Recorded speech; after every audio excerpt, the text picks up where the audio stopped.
So hey everyone, in today's level up video, I want to share the most common thing for people buying houses but sometimes don't really know what exactly is the process for buying a HDB, which we will focus on today so you as a buyer can better position yourself. So the topic today would cover three things. Number one, what to do and prepare. Number two, the cost involved in the purchase. And number three, finally, the timeline of the entire process and some special nuggets for you at the end just for those who watch and follow our videos because we love you.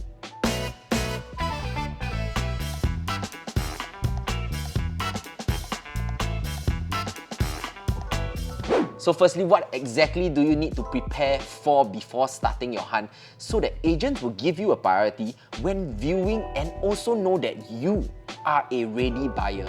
So number one, if you are taking a HDB loan, you would need to submit your details and documents for this thing called a Housing Loan Eligibility, HLE in short, which is valid for 6 months, and this takes about 10 working days to process. So do this beforehand, which allows you to know your budget and also appear ready to purchase. For those planning on taking a bank loan, you can get your in-principle approval, IPA in short, which is similar to the HLE, but it is not compulsory. But instead, it is better to have one too for a bank loan. For HLE, you can find it in the description box down below, and the best bank loans you can either contact us or head over to MoneySmart. Hashtag not sponsored. Number two, for a purchase of a resale HDB, government also wants you to register. So this is mandatory, which is the intent to buy. Link is also in the description down below, which usually only takes a couple of days to be approved, sometimes immediate, but best is to get it done once you are starting your HDB hunting journey. And point to note, it has a 12 months validity period. So if you take that long to find your place, then I think something is wrong. So maybe find us. And number three, the last is the one that always takes the most time, which is all the documents for your submission. As per this cheat sheet list here, remember to screenshot, okay? So according to it, right, for those that is standard, you need your applicant's IC front and back, the applicant's email, applicant's HLE approval, and applicant's gross income. Those that are applying to the EHG, which is additional money from Akong, you will need the applicant's 15 months CPF contribution. And also for the proximity grants, you need also your parents' full address, your parents' marriage certificate, applicant's birth certificate, and also your parents' IC front and back. For more about grants and money from the government, you can click the link here for more info in our previous video on episode 1. Number two, secondly, the cost involved in submitting your purchase for HDB, which is broken down into two parts. I won't be covering the financing of the HDB, which can easily be done when you endorse your documents, but mainly for submission. So once you find a HDB you like and want to purchase it, first, the option fee that you will have to give to the sellers in exchange for the OTP, which you can learn more about here with Lorraine. With this OTP, then as a buyer, you need to submit a request for HDB to do a valuation, which is $80.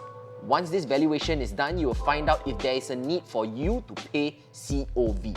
Once all is sunny and bright, you like to exercise, you pay the balance of the exercise fee and then proceed to do the resale submission, which is $120. And the best part is all these submissions can be done online through the HDB resale portal here. Lastly, it is the timeline on when you will get your house and when you need to do some things. So I've crafted out a table, so based on first gen, this is just an estimate, you must understand also, but to the best of my ability. So for the first gen, let's say we were to pay the option fee and receive the OTP of 3 weeks validity, and then submit the valuation on the same day itself. So then on the 7th gen, you would receive the valuation, which takes about 5 working days. Let's say you're super xiao on, the next day you exercise the OTP on the 8th of Jan and you pay the exercise fee to the sellers. And super xiao on, next day immediately you submit the resale application on the 9th of Jan. Do take note that the other party has 14 days to submit after either party has submitted, so that you must remember to do some liaising involved in this part. Then moving on, 31st of January, HDB accepts your resale application. From my experience nowadays, it takes about 3 weeks for HDB to reply and approve your resale submission. Next, we'll move on to 7 March, which is about 3 weeks before the completion date. They will give you the endorsement of documents and fees payable for your financing. Lastly, it comes to the 28th March, which is the completion date. So far, HDB still only takes 8 weeks to process your documents. So with that said, you get your keys on the 28th of March, close to about 4 months from when you choose your house. But if there is an extension, it will then become longer. So do take note. Ultimately, with all these things in mind, knowing the 3 steps of document preparation, cost involved, and timeline would definitely make you an attractive buyer, as you would know what and when to give the seller's agent more confidence, especially if you're not represented by an agent in your purchase. But with that said, there are other aspects that agents will look out for, especially advice and expertise from your loan connections to your house renovation advice, which all play a big part in an agent's job. But you may be saying that I'm biased, but the most important thing is that the agents keep your interest in check from the negotiations till the ending when you get your keys and even after. So there you have it for episode 3 on how to appear ready and that you know your stuff as a buyer. And we'll catch you on the next one, so I'll see you soon. So you guys who stayed till the end as promised, everyone will say that I'm biased because yes, I'm an agent, but as promised, I'll leave you with 2 little nuggets in negotiation.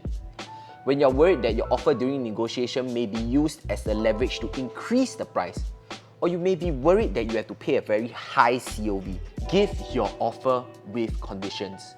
Before I really end, do remember to like, share and subscribe. And here are your examples that you can use to copy and paste when you negotiate for your very next home.